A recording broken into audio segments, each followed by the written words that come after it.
देखिए, एक तो व्यक्तिगत स्वाभाविक है, माँ की पुण्यतिथि है, तो एक बेटे के रूप में हम और परिवार के जन तो याद करते ही हैं।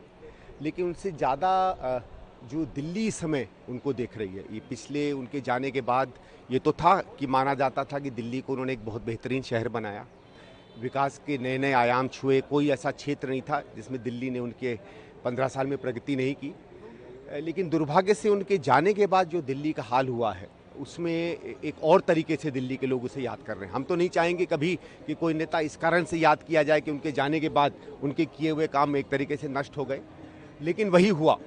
तो आज तो दिल्ली का जन-जन एक तरीके से अपनी याद में, अपनी स्मृतियों में, अपनी आशाओं में उनको याद करता है।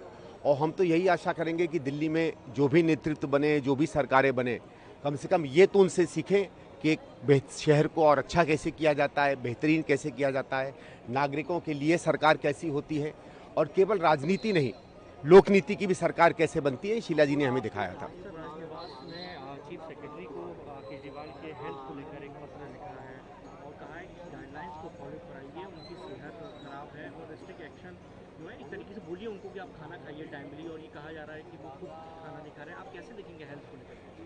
देखिए, ये बड़ा एक अजीब पिक्चर बनती आ रही है, क्योंकि इसमें क्या हो गया, किसी भी व्यक्ति, देखिए किसी भी व्यक्ति का स्वास्थ्य, खासकर जो जेल में हैं और हैं, उसकी जिम्मेवारी सबकी होती है, उसको ध्यान से देखना चाहिए।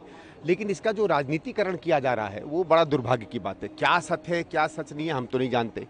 आम आदमी वाले बार बार इस बात पर को रेखांकित कर रहे हैं कि भाजपा की कोई इसमें षड्यंत्र है। अब जब दिल्ली में तिहाड़ जेल पूरा का पूरा आपके प्रशासन में आता है, आपके अधीन आता है, तो आप किसी और पर षड्यंत्र कैसे मर रहे हैं और क्यों मर रहे हैं, ये मुझे समझ में नहीं आ रहा है। मेरे ख्याल से बेहतर ये है कि अगर कुछ आपको लगता है कि दिक्कत हो रही है तो आप खुद प्रिजनर से जाकर या केजरीवाल जी से जाकर मिलें। आपको लगता है कि कहीं केयर ढंग से नहीं हो रही है तो उनसे पता कर कर उस चीज़ को का उल्लेख करें। और अगर ये कहा जा रहा है कि वो पूरी तरीके से भोजन नहीं कर रहे हैं, क्या नहीं, तो उसकी पता किया जाए क्यों ऐसा है।